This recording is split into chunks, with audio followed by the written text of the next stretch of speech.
Good morning.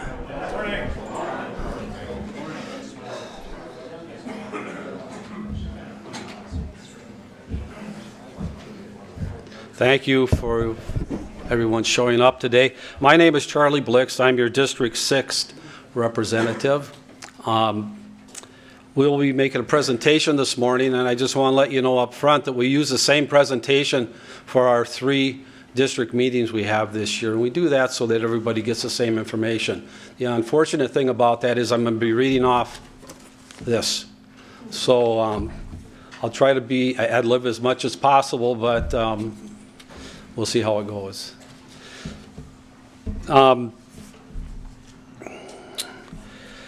Let's see here. All right. Gatherings like this are the cooperatives model in action. That's why this past April, Lake Region Electric CEO Tim Thompson appeared before the Minnesota State House Committee as an advocate of keeping governance in your co-op's local level. He expressed the decisions on members' behalf are best made by local boards elected in communities where they live, by those they serve, rather than someone in St. Paul. We want to make sure we're giving you opportunity to provide your input and encourage you to attend our upcoming annual meeting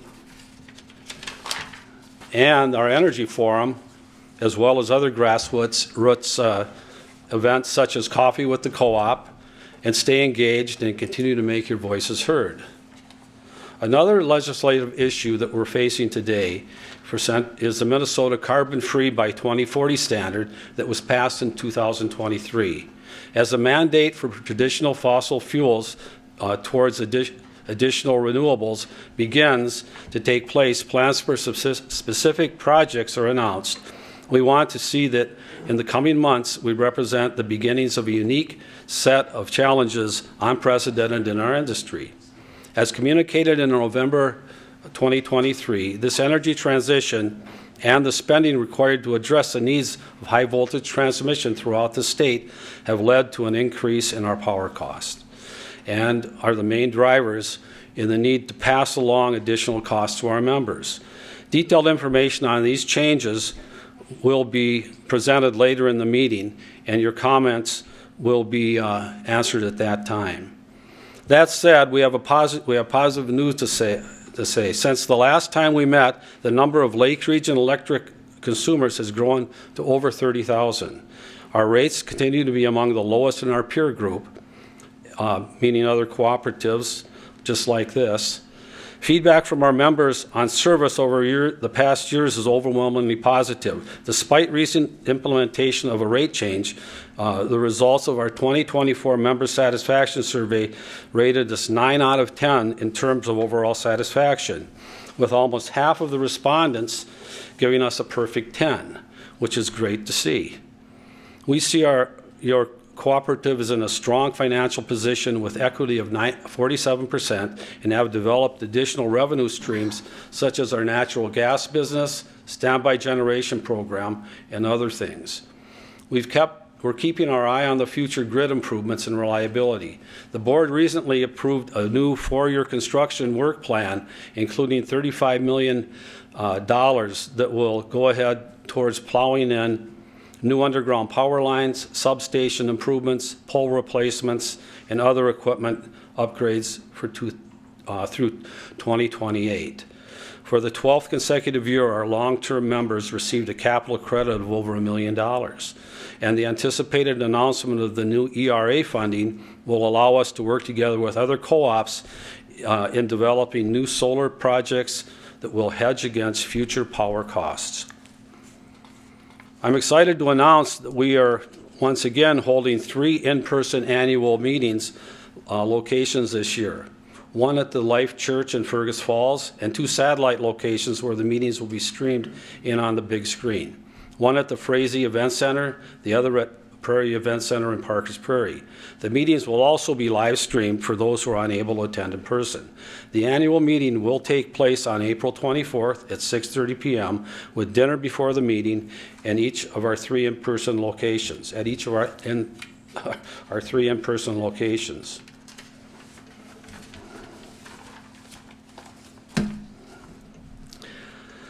Last year, our attendance was over 1,300. We're hoping to have better attendance this year in April. If you're joining us virtually tonight, please use the chat feature available at any time during the meeting if you have questions. We will be responding to questions from those of you that are here in person and are live streaming at the end of CEO Tim Thompson's presentation. If we do not get to your questions today, please be assured an employee of Lake Region will follow up with you in the following days. We need to have a meeting chair for the district meeting to preside over the nominating process, which we will do in a few minutes. I would propose that our attorney, Chad Fellstool, be the meeting chair for the district meeting. However, does anyone have any other nominees to act as the chairman? Okay, thank you. Your chairman for the meeting is Chad. If a vote is needed for a candidate for board of directors, voting will occur in person by paper ballots. The voting process will only be needed if there's more than 2 nominees for candidates for a director position.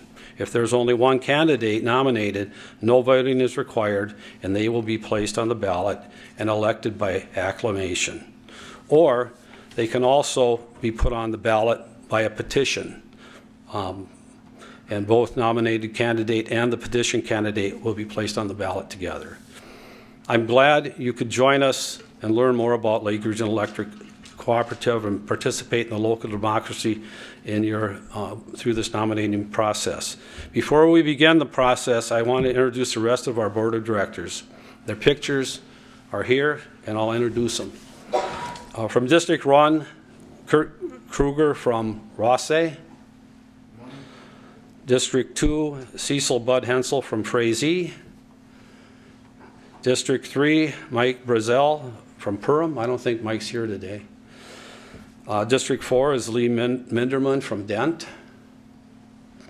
District 5 is Patrick Myers from Cormorant. I'm from District 6, and I live just south of town, down by the little community of Edwards, if you know where that's at. District 7 is Tom Jenin from Fergus Falls. District 8 is Jim Grunbeck from Battle Lake. And District 9 is Gary Olson from Parkers Prairie.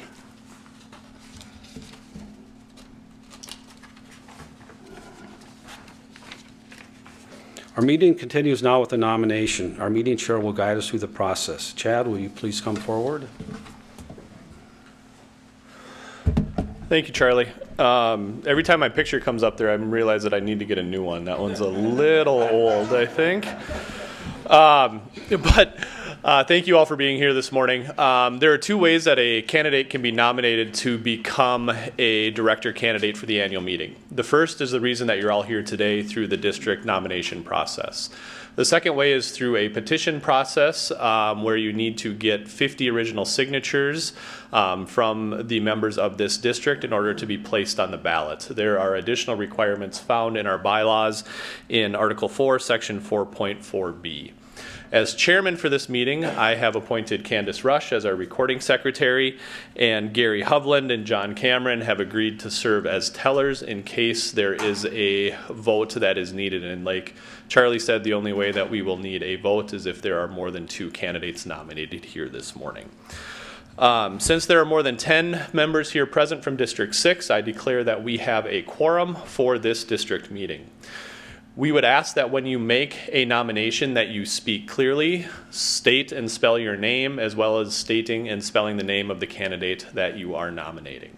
You will have 2 minutes to make nominations. It doesn't seem very long, but it will be an eternity when you're staring at me and staring at the screen. And Al Fazio has a mic back there that I would ask that you speak into when making the nominations. Main reason for that is not only so people in this room can hear, but also for our live stream people as well. Are there any questions about the district qualifications or the district nomination process? Hearing none, I would declare the nomination process open. Yes, sir. Hello, my name is Brian Mancini, Brian Mancini. I live on Crystal Lake. And I would like to nominate Charlie Blixt. He is currently our director from District 6. I know him to be a very talented and experienced person who I think is representing us well. Do I need to spell Charlie Blixt? I think we got it. Well, look up the current name of our current director. Thank you. Thank you, Brian. Are there any other candidates to be nominated this morning?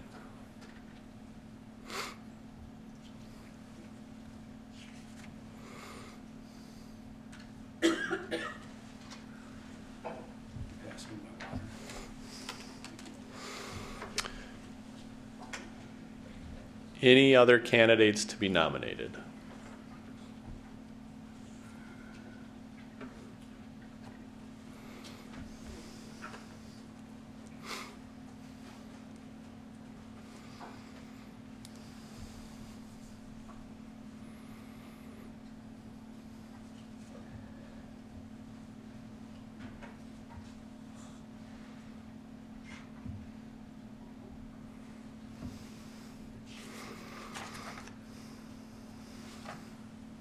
Any other candidates?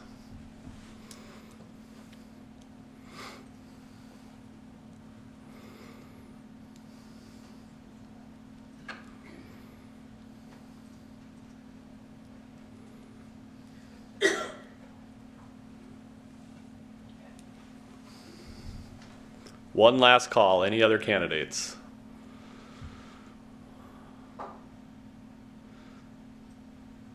You all are lucky. We used to do this for over 3 minutes, and then we changed the bylaws a few years ago, so we only have to do 2, which still seems like an eternity. Can I say something? I'd just like to thank you, Brian, for nominating me.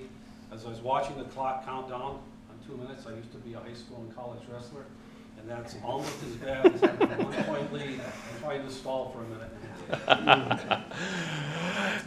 So because there are no other nominations, we need a motion to close nominations. Would someone be willing? John Cameron made that motion. Is there a second? Second. Can you state your name, please? Dave Zupi. All right, thank you, Dave. It's been motioned and second to close the nominations. All those in favor signify by saying aye. Aye. All opposed, same sign. Motion carries. You want to say anything in addition? I said it. All right, you're good. All right, now I would like to invite our CEO, Tim Thompson, up to give his remarks. Tim? All right, thanks, Chad. Let's slide this over just a little bit. Well, good morning, everyone. Thank you all so much for being here this morning. We really appreciate your participation in your district meeting. These district meetings are such an important part of your cooperative. It's a great opportunity for members to come together at the local grassroots level. It's an opportunity to visit with your board of directors, the wonderful employees who are kind of in the back of the room today. It's just a great local presence here for Lake Region Electric Cooperative. We really appreciate your member engagement.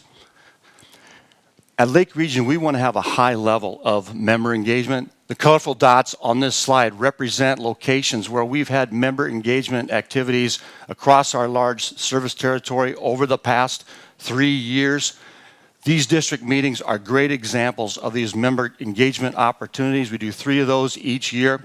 We have a coffee with the co-op program where we'll set up a time at a local cafe, invite members in to have a cup of coffee and a donut, and just talk about Lake Region and anything on the member's mind. Great opportunity to engage. We have member appreciation events. Last year we did one at Maplewood State Park. The year before we did it at Glendalough State Park. Just wonderful member opportunities. We do safety demonstrations in schools. Our linemen do a fantastic job of getting out there in the schools and teaching our youngsters about how to play it safe around electricity. I so much appreciate their efforts. And then we have a virtual option for member engagement called our Energy Corner. This is an electronic means of communicating with members. If you're interested in this, let us know. We'd love you to be part of that.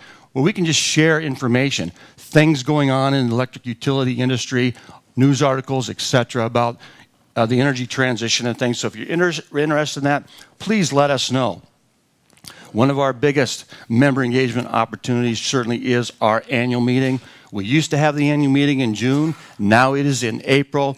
As Charlie mentioned, we have now 3 in-person locations where members can attend their annual meeting. The main event is in Fergus Falls with our technology team. We can live stream that event in the Frazee Community Center and the Parkers Prairie Event Center. With these 3 locations, 98% of our members live within 25 miles of one of those 3 sites. We simply want to make it as easy and convenient as possible for you to attend an annual meeting in person. Each site, $10 bill credit and a hot meal. So hope to see you there. With this new model this past year, we had 1,300 people involved in our annual meeting. As our electric utility industry continues to transition, we wanted to have an energy forum. It's hard to believe this is going to be our 4th one already, but an energy forum is an opportunity for the members to take a deeper dive on all the energy issues that we are facing today. We simply want to connect Lake Region members with industry leaders. We'll invite the industry leaders in. They'll have really good presentations on a variety of energy topics and just an opportunity to have a great conversation with those industry leaders. Following that, we have breakout sessions, breakout into smaller groups on a variety of topics, including the Lake Region programs, like our load management program as an example, like our residential standby generator program, and our Go West solar offering. Hope to see you there June 6th at Thumper Pond. This year, again, we're going to have another member appreciation event. It is at Phelps Mill. Isn't that an awesome picture there? Hopefully it'll be that nice the day that we're there. But again, a free meal for members, no cost to get into the park. Just come out and enjoy yourself, have some fun. We will have our electrical safety demonstration trailer there, educating people on being safe around electricity. If you can bring your kids or grandkids, that's even better to help them understand electricity a little better. We're going to have our electric bicycles there. You can take those for a pedal if you'd like. And we're going to have a couple of electric vehicles there. If you want to kick the tires or take those for a spin, you're more than welcome. So pleased to share with you the results of our 2024 member satisfaction survey. We had 3,715 members participate in last year's member satisfaction survey. And you can see the upward trend over the years in our member satisfaction. So pleased to share that at the end of 2024, we scored a 9 out of 10 on our member satisfaction. That's now 3 consecutive years we've scored a 9. But the best part of this survey and this feedback from the members are your verbatim comments. We love your comments. They're very meaningful to us. They range from very inspiring comments from you to pointing out areas where we need to improve upon. Maybe you live in an area that's had some more than your fair share of outages, as an example, or maybe you think our rates are too high. That's good feedback for us. We all review those. That information goes into our strategic thinking and our strategic planning to better serve you as we go forward. I love this quote I put at the top of the screen there from one of the members. It says, they really care for and serve the members. That is exactly what we aspire to be at Lake Region, to really care for and serve our members. You know, in today's world, there's a lot of things we can't control today, but you know what we can control?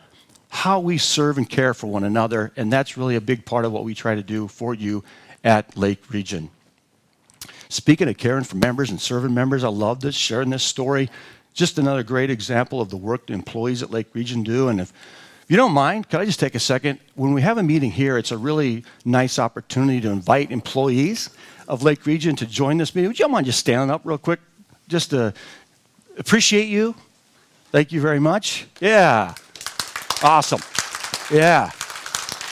So these are the folks that keep the lights on and serve you. Here's a great example of what I'm talking about.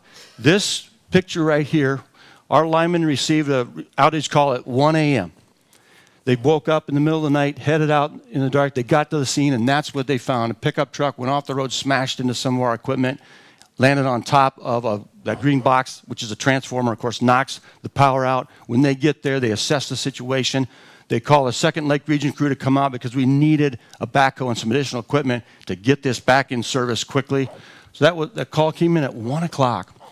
By 5 a.m., that's what it looked like. The power was restored. What a fantastic job. So when that member or the members in that area get up in the morning, they've got their power because our folks worked through the night. Can't thank you enough for your efforts. Appreciate it so much. As Charlie mentioned, we continue to invest a lot back into the local distribution grid. $35 million 4-year construction work plan that we just entered into. What this chart shows is the continuous improvement, the driving outages out of our system. There, at the end of 2024, on average, a member of Lake Region was out of power 1.7 hours for the year. You can see how that's trended down very nicely over the years, 61% reduction since the year 2004. A lot of reasons for that. Grid improvements, I'm going to talk a little bit about. Tree clearing, had some conversation already about that this morning. We're doing a lot of that. And just using technology in new ways to prevent power outages. One of the ways that we are prioritizing your reliability is with our DGIP program, Distribution Grid Improvement Program. How this works is with all the data analytics and information that we have, our technology, being innovative, and our proactive employees, what we've done is we looked into our system and said, let's identify the 10 worst performing circuits in our territory. In other words, where are the 10 areas where the members are experiencing the most power outages? This is what we found, these 10 areas. We gave that information to our employees, to our linemen. They went out, put their eyes on all 10 of those projects, came up with better ways to serve the members in that area. We have now gotten out there and done and completed all 10 of those projects. And now what we're seeing is for the 3,921 members in those 10 areas, their outages have been reduced 75% from before the work was done to after. And now that we've completed this original 10, we're going to do another 10 and keep this process moving forward in an effort to better serve you. Another way that we're prioritizing reliability is with all the construction work plans that we are doing. Here's a map of the Lyda Township, or the district, excuse me. And just a few of the green areas there are some of the bigger projects of interest that we've done here in recent years. Start at the top there in Lyda Township, that first green area right below Lake Lyda there. That's a $179,000 project there. That was to replace overhead line with underground cable along Minnesota 108 and Matson Point Road there. Kind of a theme these days is taking older overhead lines and rebuilding them underground to improve reliability. In the Maplewood Township there, that green area, about an $86,000 project there, converted single-phase overhead line to underground cable along Highway 3 there. That project was related with the new bike path that was built here in recent years. And then in Elizabeth Township, about a $26,000 project down there, replaced inaccessible overhead line with underground and bad poles. Again, anytime we can get overhead out of an area that's hard to get to and replace that with underground, that's definitely a good program for us. And then over in the Main Township there, a big project, $350,000 project, and that was at Pickerel Lake Revision, converting overhead line to underground cable again there. And we were able to remove some poles that were in and around the houses and things there on that lake. So really, really nice improvement in that area of our district. Yet another way we are prioritizing your reliability is with our new Exactor program. This is really neat technology. This is all about being proactive to try to prevent power outages. Anytime we can find a small problem on our system before it becomes a big problem and causes a power outage for you, that's a big win. So that's how we're using this Exactor technology to prevent outages. About 35% of our outages are caused by equipment failure. So just how this technology works is this truck with the kind of orange, yellowish colored box there, that's part of the Exactor technology. That technology in that vehicle traveling down the road parallel to the power line, as you drive down the road, it's sensing that power line and collecting data. You've got to make a couple round trips. When you're done with that, that technology will give us specific locations to go to do further analysis because it senses a potential problem there. So the second step is we'll go to that exact location. This handheld device is scanned across as you aim it at the material or equipment, the hardware at the top of that pole as an example. And if it makes a certain sound, we know we've found a piece of material or equipment that's in what's called a pre-fail state, meaning it's got a small issue and it could fail in the near future. One of the things, just as a simple example that we might find, is that insulator. You can see in this room with all the light, a zoomed in picture kind of from the top and insulate, you can easily see that insulator's got an issue, right? Well, from the ground with the naked eye, it's really hard to see that. So this technology helps us find those types of things. And then the third picture over there is our guys out actually doing the work to upgrade that material or whatever the problem was. They're actually setting a new pole there and replacing the hardware there. So there's an old pole and a new pole there. And what I want to point out is that work there is being done while that power line is energized, and it's done safely. And so even at that point when we go out and change out the material, the members in that area still have their power. They don't have to shut the power off to do that type of a job. The other benefit to this is you can see that that's a really nice day. They're doing the work during regular hours. If we're not proactive and we let these things fail, when is it going to fail? Maybe at night, maybe in a storm. So it's got a kind of a safety factor into it as well. Really good technology for us. Since 2020, we've scanned over 1,800 miles of our overhead power lines. We've found 345 pieces of equipment in that pre-fail condition, and we've addressed 265 of those issues. Yet another way, this is really important, that we are prioritizing your reliability is our vegetation management program. One of the ways we're upping our game, so to speak, is with utilizing a new technology, AI- technology. 32% of our power outages are caused by trees. It's a huge issue. This year alone, in the 2025 budget, the board has approved $2.6 million for tree clearing. It doesn't seem that long ago we were spending $1 million, $1.2 million, $1.3 million. Now we're spending $2.6 million. How the technology works is the satellite imagery of our system is captured from multiple angles, and the AI- technology can monitor the distance between the power line and the trees and produces a comprehensive report for us. You can kind of see an overview of what that report might look like. It's color-coded. It gives us an idea where we need to go next to stay on the program. And certainly our goal at Lake Region is to provide our members with a best-in-class vegetation management program. This is all about our safety and our reliability. Just want to point out where we've done some recent tree clearing since 2022. Those kind of burnt orange-colored areas you can see scattered there. So a little bit of tree clearing since 2022. Here's what we're going to do in 2025. These green areas is where we're going to be doing tree clearing. As you probably know, Carr's Tree Service does that work for us. You may have already received some notification that we're going to be in your general area doing tree clearing. And what we really, really appreciate is the cooperation with our members. It's so important that we get adequate clearance. And so we really appreciate the cooperation to do that. Again, it's all about safety, reliability, and if we can get the appropriate clearance, it helps us keep our costs down over the long run. Shifting gears a little bit, let's talk about our rate strategy. Our strategy is about engaging with our members to control cost and to create new revenue streams for the co-op. Anytime we can bring a new revenue stream into the co-op, it's one less dollar that your board of directors has to build into your electric rates. This strategy has served us well. Over the last 3 years, or 13 years, we've had 3 rate changes. So how do our rates compare to other co-ops? And this is just a comparison of our electric co-ops that we compare ourselves to.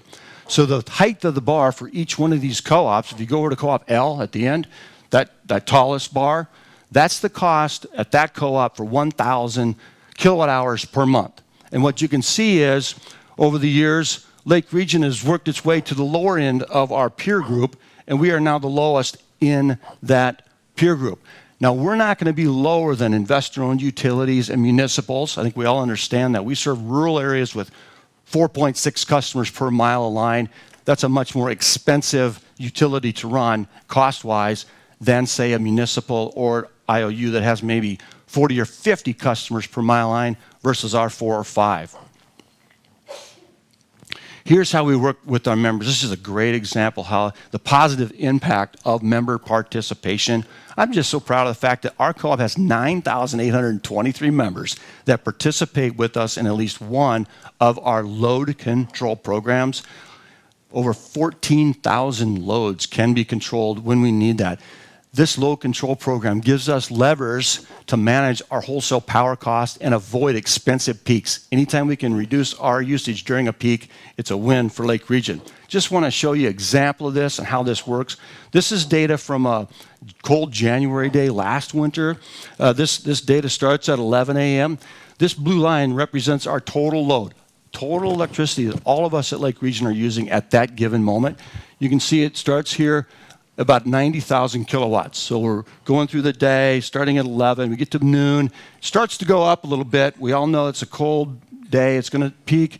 We call for the load control, and what happens at Lake Region, instead of that line going up, and it goes up, it's going to be expensive for us, we can control loads, and our load goes down. And so at the point right here at 6 p.m. that day, that's when the overall GRE, Great River Energy System, peaked. And whatever we are using at that point in Lake Region, that's how many units we have to pay for. So instead of being at 90, we're more like 70. And that difference, that savings between 90 and 70, that saved us about $400,000 on our wholesale power costs for the month of January. Just a great example of working with members to control our costs. Another thing that we've done well with is the incredible employees that we have in our organization and achieving positive results. We have such dedicated employees.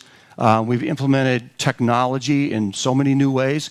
We've put innovation into everything we do, re-engineering things, if you will. And this has had a tremendous impact on our organization. Productivity is up 67% since 2005. How we measure that against other co-ops is back in 2005, for every one employee at Lake Region, we could serve 260 consumers.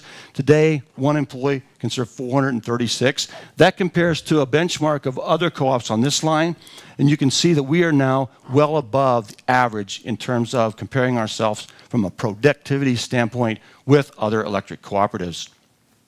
Increased productivity leads to better cost management and cost control. The best example I have of that is our administrative and general costs at our co-op. In 2006, as an example, A&G costs were $3.1 million. Here at the end of 2024, and December isn't quite closed out yet, is it, Amanda? Okay, not quite. So this is a little bit of an estimate, but it's close. $2.8 million. So you can see on a per customer basis, $125 versus $94, it's come down a bit. What we know is Lake Region Electric Cooperatives administrative and general costs are now the lowest in the state of Minnesota, and there's 44 of us, 44 electric co-ops. And our total cost of delivering service per consumer ranks among the 10th lowest in the nation. There's about 800 and some electric co-ops across the nation. The other part of our strategy has been to create these new revenue streams and be innovative about ways we can reduce our costs. Here's just a few examples. The wind-solar hybrid, if you're not familiar with that, you walk out this front door, you can actually see on a clear day the wind turbine that's off to the southwest there, but that's one wind turbine and a solar farm all coupled in one project, wind-solar hybrid project. The really cool thing about that project is not only is it local, clean, renewable energy, but it directly interconnects back into the distribution grid that you as members of this, member owners of this co-op already own. You already own that grid. There was no need here for new expensive transmission lines or anything like that. No new overhead. Direct local production, plug it into the system we already own, consumed by Lake Region members, and it saves us money on our wholesale power costs. The standby generator program, we have now sold and installed and maintained over 500 residential standby generators for our members. We're one of the owners of Cars Tree Service, and I hope that just makes sense to you, because when you're spending $2.6 million a year on tree clearing, it's nice to be part owner of a Cars Tree Service who does that work for us. Cars Tree Service, headquartered in Otter Tail City, local company, fabulous people there, a really good company. It's been a great partnership with Cars Tree Service. Well, when they have financial success, now as an owner, we share in that financial success. That comes into Lake Region, helping us keep our rates as low as possible. RESCO, that's maybe a little bit of a new one. That's the Rural Electric Supply Cooperative. They also are a cooperative. That's where we buy a lot of our material from, meters, cable, transformers, the like, from RESCO. So when that co-op has financial success, that is allocated back to Lake Region also as new income to us. And then another big one, the Lake Region Energy Services Natural Gas Company. This is a company we started from scratch, and it now serves about 1,200 customers. It's a profitable subsidiary, and the really cool thing about it is we can take fixed costs off this cooperative, allocate them into the natural gas subsidiary, and collect those costs through the rates of the natural gas customers, so we can spread those costs out over more customers in the gas business, helping us keep our rates as low as possible. In 2024, these 5 things created $1.3 million of what we call positive rate benefits for the members. In other words, if we weren't doing these things, the board would have to increase your rates by a similar amount. So we've had a pretty good run here. It's been fairly stable, all things considered, in these green years, for example. But things are changing, as we all know, and the price of electricity is going up. Anybody see the headlines yesterday? Xcel in North Dakota, 20%, asking for a 20% increase. Things are changing, and we want to talk about that. We all know what this one is, inflation, right? I want to show you how that's impacted your cooperative. This is year-over-year inflation rates. Interestingly enough, there was a 4-year period where we actually saw deflation. But if you look at from 2020 through the end of 2023, for all the utility products that we need, we experienced a 43% increase in prices, in inflation. So let's take that big number of 43% and apply it to a utility. Let's say we had a $10 million work plan back in 2020. So that basket of goods was $10 million. That same basket of goods today, $14.8 million. In our construction work plan, we borrow about half the cost of a work plan. Back in 2020, we were borrowing money at 1.3% interest rate. Today, that 1.3 is 4.7 or so. So just that inflationary impact and then the increase in the financing cost has had a significant impact on us as well as everybody else. The other big thing going on is the energy transition that our nation is going through. This is just an overview of it. If we go back to the year 2001 and look forward, what this shows is the electricity generated by the different sources. So that black line at the top that starts high and goes down, that's the electricity in our nation that's produced from coal. And you can see how that's gone down over the years. The opposite is true for the blue line, which is the natural gas line. That has gone up over the years and will certainly continue to go up into the future. The green is nuclear. That's pretty stable and flat. And then the other big one that's moving up is the renewable energy, wind, solar, etc. And that also will continue to project upward as we go into the future. So just a little more detail on each one of those. The trend here for coal as an energy source is down from 52% back in 2001 to 16% at the end of 2023. Again, significant change. This is primarily due to the economics and capital improvements needed to reduce emissions at coal-fired power plants. The great thing about coal plants and base load coal plants, emphasis on base load, they're built and designed to run 24/7. So from a reliability standpoint, you know they're going to be there when we need them. For Great River Energy, just some data there over on the right-hand side. Great River Energy is our power supplier. They're a cooperative. We own part of Great River Energy. Well, in this transitional period, they actually built a new power plant called Spiritwood Station. That came online in North Dakota in the year 2014. Interesting plant. It's built to run on coal and natural gas. It started out on coal and also has shifted over more to running off of natural gas. Low natural gas prices and those things driving it. That plant is operating very well for us. Stanton Station, that was shut down in 2017. That was an older, smaller, less efficient power plant that was shut down in 2017.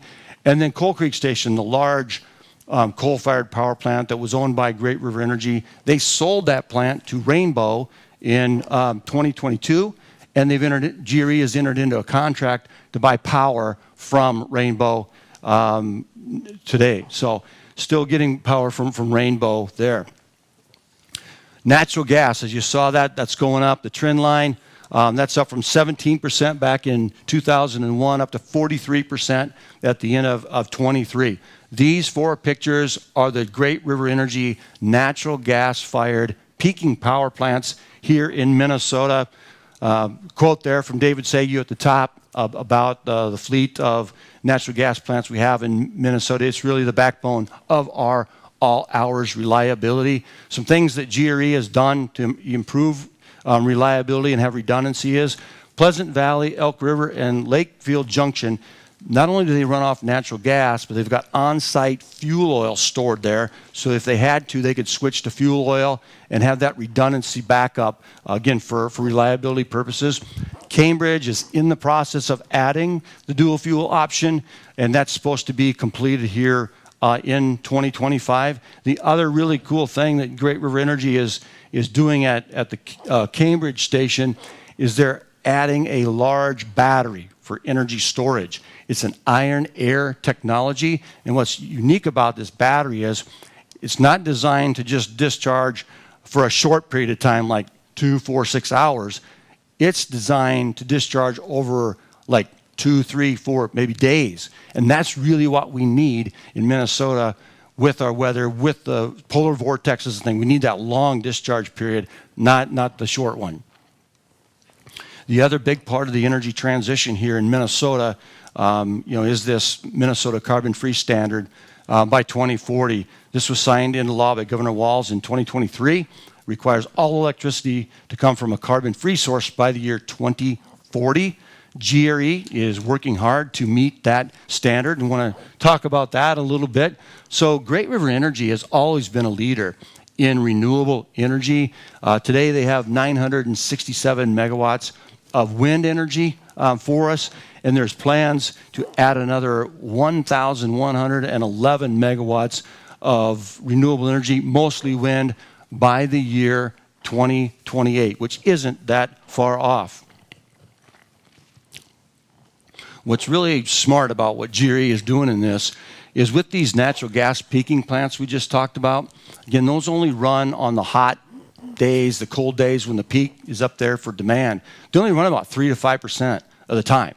So they're going to site some of these wind farms near the natural gas-fired plant and kind of piggyback on the interconnection that they have into the bulk transmission system. It can be expensive. It can be very much delayed. There's applications for those types of interconnection agreements into the large grid. And the way they're doing it, it's going to be quicker and it's going to save us money. So we're very interested in keeping our costs as low as possible. The big part of the transition that we're going through, and we're on the front end of this one, this is the transmission transition that we're going through. There's going to be a lot of new transmission lines built in America. I want to talk about primarily about just the upper Midwest and Great River Energy specifically. So this is called phase one of this transmission build out. And we're talking large bulk type transmission lines, not the ones that are in our neighborhoods. So phase one, and this is across 5 Midwestern states. The plan is to spend about $10 billion on new large transmission. Our power supplier, Great River Energy, is going to be very involved in that. They're going to invest about $942 million in new transmission in this phase one. 2 big projects for Great River Energy. The first one is the Northland Reliability Project. That's the one that runs right here from the Big Oak substation area up to the center part of the state, all the way up to the Iron Range near Grand Rapids there. That's scheduled to be completed by the year 2030. That's 180 miles of double circuit 345 kV transmission line. 345 kV. That's an example of that is the newer transmission line that runs along I-94, the Fergus Falls Alexandria route as an example. That's 345. The second project is from Alexandria there to the Big Oaks area that is also going to be completed by the year 2030. 106 miles again of new 345 kV transmission lines. This phase one of this big build out is all about our reliability due to the retired generation assets out there on the grid. So this is all about reliability in phase one. Here's phase two. So phase two, again, across multiple states, 5 states, total spend is going to be about $21 million for these new bulk transmission lines. GRE, Great River Energy, They're going to be investing about $1.4 billion with these three projects. The one at the top there to our north, the Maple River to Cuyuna project. Total cost of that's about $1 billion. GRE's rolling that. Investment of that's going to be about $270 million to $380 million. This is 160 miles of new 345 kV transmission line there. The second project in the blue, the Bison to Alexandria line, that runs right through the heart of our service territory. Total cost there, $200 to $300 million. GRE's part, $50 million to $75 million. 136 miles of new transmission line. And they're going to string a second circuit on that existing 345 line that runs along I-94 there, that most of us probably can visualize. And then the big one at the bottom, the green one, at the southern part of Minnesota there. That's called the Lakefield, Pleasantville, North Rochester line. $1.4 billion up to $2 billion. GRE is going to be part owner of that. Going to invest about $620 million to $950 million in that. And this is really a unique project. It's 170 miles of new single circuit, 765 kV for voltage. 765. This will be the first 765 transmission line built in our state. It does exist in other parts of the country and in other states, but this is going to be new for Minnesota. And with this 170 miles of new line and all these projects, it's really this extra high voltage is really unlocking all this wind energy that's on the grid. Think of it as creating a super highway for us. It's all about reliability. It's all about reducing congestion on the grid, and it's all about being able to move electricity around to bigger parts of the country as efficiently as we can, really positioning us for the future, particularly as our economy continues to electrify and the demand for electricity continues to go up. So we've talked about a lot. Inflation, energy transition, transmission build-out. How does that all affect us? So for Great River Energy, they are increasing our wholesale power costs 7% here in January of 2025. So all these things they're doing, that increases our costs, and we are going to need to pass that cost through to the members. So let's walk through that. Here are the Great River Energy rate drivers. In other words, why are our rates going up 7% here in January? One is the big transmission build out that's starting. That's one of the drivers. Their increased staff. You can imagine, as looking at building that much transmission, they're needing to hire a lot of people to do that. Transmission designers, engineers, planners, those types of things. So that's increasing their cost. That's a big part of it. Great River Energy at the top there, they're financing into it. They're budgeting for increased debt associated with all these transmission investments, as well as the higher interest rates that we're experiencing. And then margins. That is going to need to go up from $23 million a year up to $45 million. Margins in co-op land, that's the bottom line, the profit, if you will, needs to be increased. For many years, we've had a $23 million margin, and that's been adequate. Well, think about adding all these investments onto the balance sheet, all those assets. The margin's going to have to go up in order to meet all the financial requirements of the bankers, the rating agencies, et cetera. And so that also means they need to collect more money from us to raise their margin to $45 million per year. The last one is the overall power supply cost in the market are going to probably trend up. You know, the new assets that are being built are very expensive. And then the other big thing is the demand for electricity. Perhaps you're following it, but in our country, there's going to be a lot of data centers built. They use a tremendous amount of electricity. What I've been reading, it could be that load in a few years could be as large as the entire lighting load in our nation.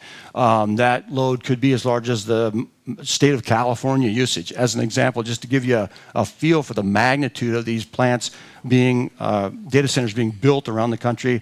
You know, it's already really happened on the East Coast, and now this area is starting to see potential for those as well. Not so much right here, but in our state, certainly more around the metro area. So our costs are going up 7%.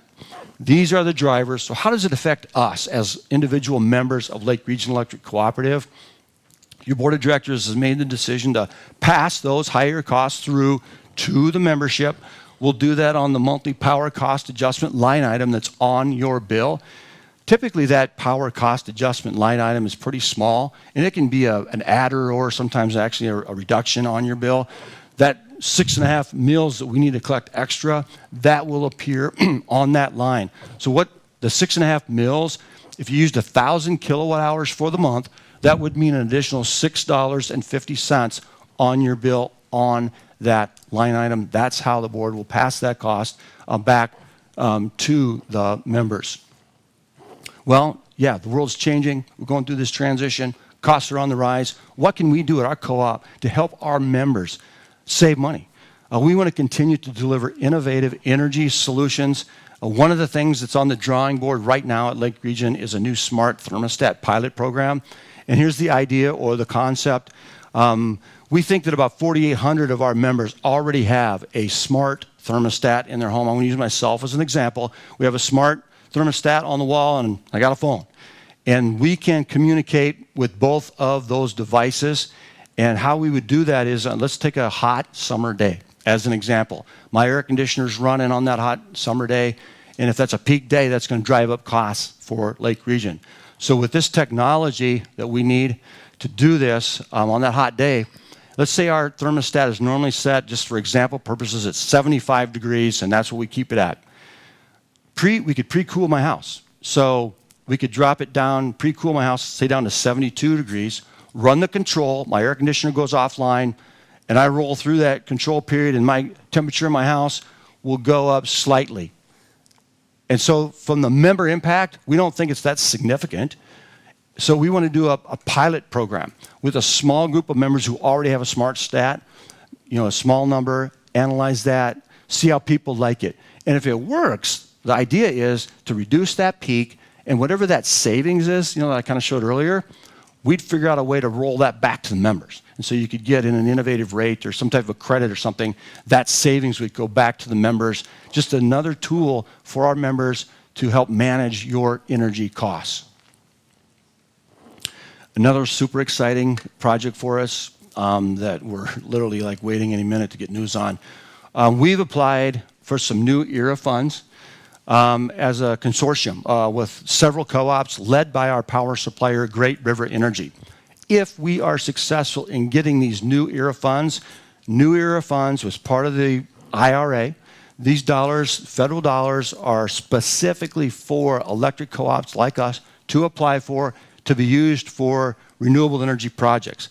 If we get the word here soon that we're successful in getting these funds, we would move forward with a 2-megawatt solar project in our service territory. We would not own it or build it or maintain it. A solar company would do that. We'd simply buy the power from that large solar array. And what that will do for us is, we like to say it creates a hedge for us. So in the contract, we could lock into a price for that electricity for 20 years flat. And so that wouldn't go up. As these other costs go up, this flat rate that we'd be paying is kind of a hedge against those future increases. A small way, again, to keep our rates as low as possible. And actually, this is a USDA program, United States Department of Agriculture, and we're supposed to find out like real soon, like maybe by the end of the day. So whether or not we're going to get these funds. So we're really waiting for that. It'll be a great opportunity for us. How Great River Energy is going to use these funds, the wind farms that I talked about, these funds that they would receive would be applied towards those wind farms, and it's really significant. It would basically lower the cost of that energy by about 25%. So we're really waiting for this. Hopefully we'll get some new good news real soon here. So we talked about a lot here, but let's talk about the value of electricity and how much convenience and comfort that brings to our lives. On the one hand, it doesn't seem like a penny will do much today. Well, for a penny today, I can fully charge my iPhone 17 times. That's enough juice to last me about a month. And I think about all that does for me in my life and all the joy it brings, especially now that we have grandkids. It's just a tremendous value. For a penny, you can heat an 1,100-watt microwave oven on high for 5 minutes. Tremendous value. And a penny will provide 10 hours. worth of a lamp for you at home if you want to do some reading there. So tremendous value. So how did your co-op do last year financially? Again, these are estimates. We don't have final books closed for the calendar year. But another solid year for Lake Region. The total operating revenue, $57 million. Our sales were lower than expected, which isn't all bad, right? We all had a mild winter last year, so our sales were down a little bit. This fall was fairly mild as well. No complaints that way, right? But it does erode our sales a little bit, which is fine. Control our costs the best we can. Bottom line there, total margin, $3.4 million. Again, it's an estimate. That's pretty close, though. So another solid year for Lake Region. With that solid year, it continues to drive up our equity. We'll finish the year about $71 million on our balance sheet in terms of equity. That's tripled since 2005. And as Charlie mentioned, paying out the capital credits last year, $1.2 million. That's now 12 consecutive years of the board paying out over $1 million each year. And in the rich history of this cooperative, Lake Region has now paid back over $40 million to the member owners in our local economy. We continue to do a lot in terms of community involvement, and again, just so appreciative of the employee group in the involvement here. But, you know, we bought these big American flags, and we fly those like at our annual meeting with our bucket trucks, which is really cool. And organizations like the Western Minnesota Steam Thrashers, was it 2 years ago, they said, could we come up and fly the American flag with our bucket trucks? And absolutely, we'd like doing those things. Our safety demonstrations for our kids in our schools, the Boo Bash that many of you are probably familiar with here in Pelican Rapids at our headquarters. We have this inside for the youngsters, and what a great time everybody has there. Look at those smiles on the kids. This will be the third year now that we're going to do a Minnesota Twins baseball clinic for the youth. It's going to be in Parker's Prairie this year. We had one here in Pelican a couple years ago. And again, the safety event there over in the corner, kids coming out, watching our lineman. I think that's the world famous Brian Johnson maybe in the bucket. Am I right, Brian? All right, yeah. But anyway, again, thank you for that. And yeah, the kids really enjoy that. Perhaps the best way that we help people in our community is with the Lake Region Operation Roundup Fund. This is wonderful. Simply by rounding up, you can opt to round up your monthly power bill each month to the next dollar. So on average, it's 50 cents a month. That small change goes into the Operation Roundup Fund. A group of volunteer members of Lake Region are the board of that Operation Roundup Fund. They decide where those funds go. This picture is a little bit dated. Mr. Mancini, where are you at, Brian? Brian is now on the Operation Roundup committee. Thank you for your volunteers, and that's wonderful, and your enthusiasm for the program. But these are the folks who volunteer and make the decision of where these dollars are paid out to. It's incredible now. We've paid out $776,000 across the community. And we just want to show a quick video from Camp Joy, testimony of how they have used these funds.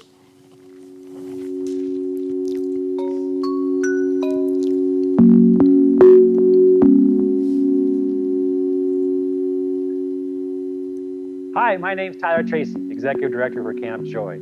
Camp Joy has utilized Operation Roundup for the past 3 years, and most recently, we used Operation Roundup for our girls' bathroom.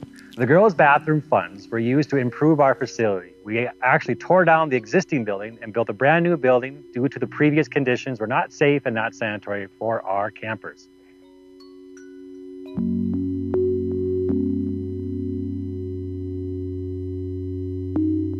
The fund helped us raise funds to offset costs to get this project done.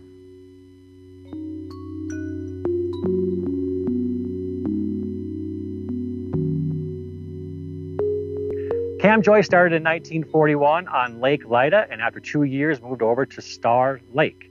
The past 80 years, we have relied on volunteers to run our camp, but just recently hired a new executive director in November 2023. Camp Joy starts in June and runs through August. We, on average, will have about 550 campers, 70 volunteers, and over 40 staff help serve this camp.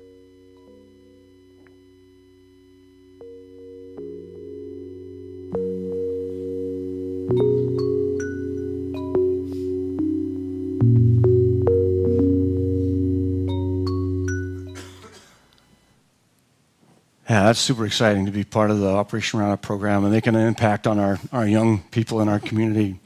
In closing, I would like to just again say, I hope that you as members of Lake Region Electric Cooperative feel that we are absolutely committed to serving you.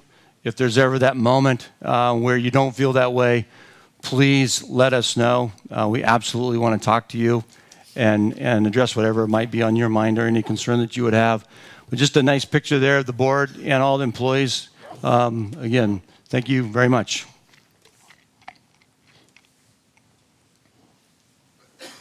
Should we take some questions? Yeah. Any questions? Yeah.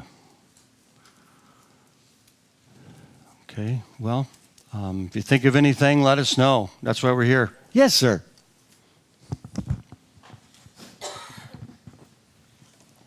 Hey, Tim, Charlie, congratulations on your nomination. Dave Zupi, Lake Lida.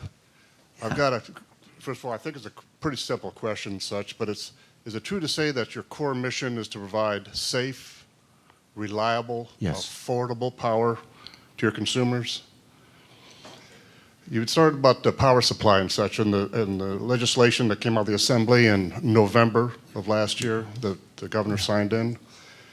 And I have to ask you and such, on those three mission core statements, do you feel, as a CEO and director, that you can deliver in 15 years safe, affordable, reliable power to the consumers when right now 70% of your MISO power supply is from carbon, natural gas, and coal? Yep, that's right. And if you look at it on a cold day, that's generally what you find, isn't it? And so perhaps you've seen or read the NERC reports that come out that talk about this exact issue. The supply side, older plants have been shut down. There are new plants coming online, and I think that is starting to change. A couple of examples are a couple of nuclear plants, as an example. Mike, see in the back there. Plants that have been offline for a few years. There's plans to bring those back online. So maybe a little bit of common sense is trickling back into our thinking, our equation. No question about it. Very much concerned about reliability. We talk about it all the time. We advocate on your behalf, federal level, state level, on these different policies. I think if we're honest with ourselves in Minnesota, it was going to happen. And the 2040 was going to happen. We didn't want that. Frankly, we weren't given much of an opportunity to testify against it. And that's kind of the reality of the politics in our state. Can I just say it? Can we just be honest and say that? That's the truth, isn't it? Anybody disagree with that? The good side of that is we are absolutely motivated for a cleaner environment. We all want that. We live in one of the most beautiful places on the planet, right? We want clean air, clean water, etc., right? That's kind of who we are. But it's got to be balanced. It's got to meet those four things, doesn't it? Absolutely it does. Couldn't agree with you more. Did I answer that good enough, or anything more specific you're looking for? It's very much top of mind of everybody in co-op land. I could go more, but we do a 15-year integrated resource plan. This is at the Great River Energy level, looking at our supply, looking at our demand. The 2040 mandate, it's not easy, but it's going to be manageable up to a certain point, right? Let's say we get to 80%, 85%. That seems to be doable, but to get that last piece is really going to be challenging. Now, keep in mind that these natural gas-fired plants, obviously they run off natural gas, but they're going to continue to run. As long as we have the renewable energy credits to offset that, those will continue to run. One of our legislative issues going into this session is the nuclear moratorium. We think that should be lifted, and our state should have the opportunity to participate in new nuclear going forward. Nuclear, the technology is changing, right? There's these small modular nuclear reactors as an example, and technology changes, and we're going to need more power. These data centers that I mentioned, They are huge. One data center could easily use as much electricity as this entire co-op. That'd be a small one, actually. So appreciate the comment and question. I think I share the same concerns, and stay tuned. But we need one in co-op land. We talk about an all of the above strategy. We need all the things, right? Some nuclear, some wind, some solar, some coal, some natural gas. Go back in history. Do you know why Great River Energy built that Coal Creek Station? Back in the 70s? Natural gas was not, federal law, natural gas was not allowed to be used for central station power. So when you live in this neck of the woods and you have centuries worth of coal, that's what you do. And now that's all changed. Isn't that something? Yeah. They thought we'd run out of natural gas too. Can you imagine that? Think about how much natural gas we have. We're exporting natural gas, right? Liquefied natural gas. The world changed. No, appreciate it very much. We good on that question? Charlie, you want to add anything?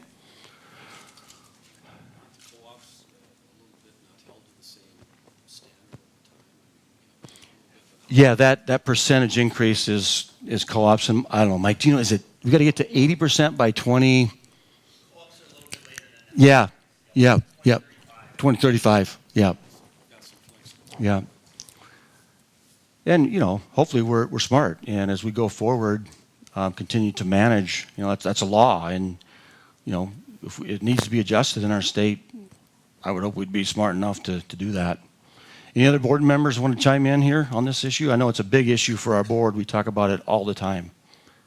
But rest assured, we are working on it from a reliability standpoint and affordability. That is absolutely our mission. Yep. What else? Anything? Yes.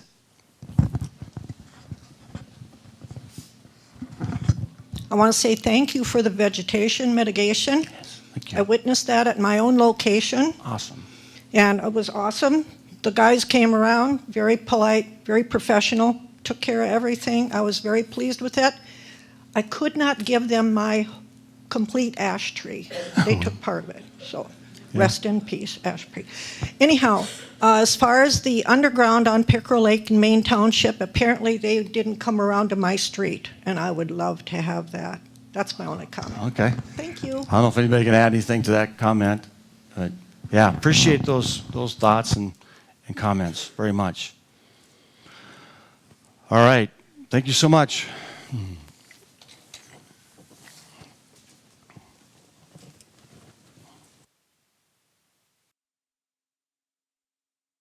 I don't know if you know this or not, but Tim's going to leave us in a couple of months. He's moving on to another job, and we're in the process of looking for someone to replace him, and it's going to be a hard fill for us because he's done a great job. I want to thank you all for making the decision to join us this morning. Our members are at the center of our mission, and your attendance at this meeting and active participation allows us to hear directly from you. Before I adjourn the meeting today, I want to remind you of our annual meeting on April 24th at 6:30 p.m. at the Life Church in Fergus Falls. And we will again be offering in-person meetings at the Frazee Event Center and Prairie Event Center in Parkers Prairie. We will also be using live streaming the annual meeting for those who cannot attend at one of the 3 locations. I hope you all can make it in person, and if not, please live stream the event and stay engaged with your cooperative. Thank you.